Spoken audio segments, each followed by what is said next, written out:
Over the last few days, I had Ron Price here in town in Dublin, and we were delivering a seminar called The Complete Leader. It was basically we're launching the program here in Ireland. And in advance of that seminar, I was preparing my notes and I wanted to talk about a leader that has a huge influence in my life as an example of what it means to be a complete leader. And I want to share these thoughts with you. And the man I referred to in the seminar was Feeney, Charles F. Feeney, my old chairman.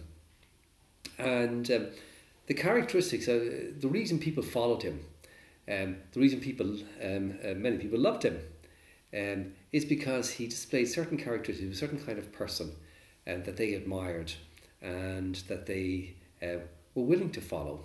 To be a leader means to have followers and to be a person of influence. So here are my thoughts around Chuck, why I think he was such a complete, a great leader. The first is he had time for everybody. It's really interesting. He was big into putting the wind into somebody's sails, not steering their ship, putting the wind into their sails. And he had time for everybody. It didn't matter who. If he was interested, this person doing something? What were they trying to accomplish? Where were they trying to go? What ideas did they have?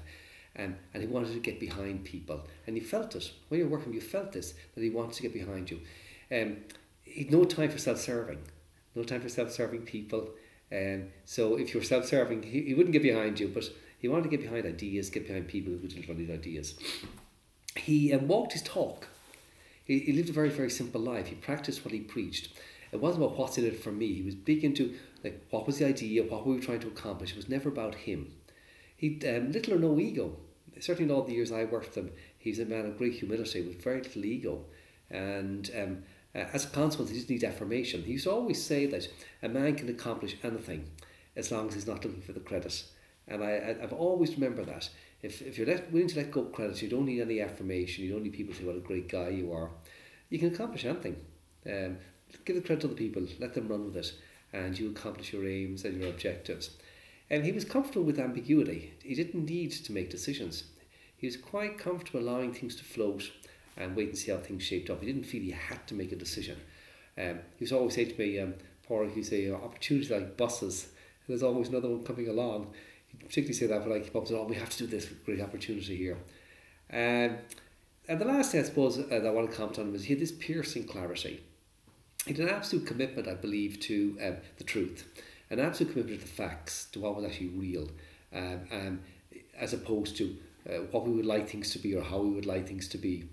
So this is like absolute focus, this piercing clarity. I remember the first time I met him when I was doing my MBA at ESSEC in Paris, and I got a scholarship and he put up the money, and I ultimately met him when he came to visit the school. And I remember these piercing eyes. You felt he was looking right through you. And that would be my experience right through all the years I've known him.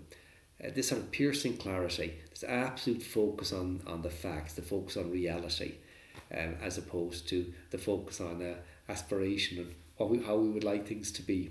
So these are my thoughts that I want to share with you on some of the attributes of a man that I consider to be a complete leader as we launch the programme here in Ireland. I hope you find them of value.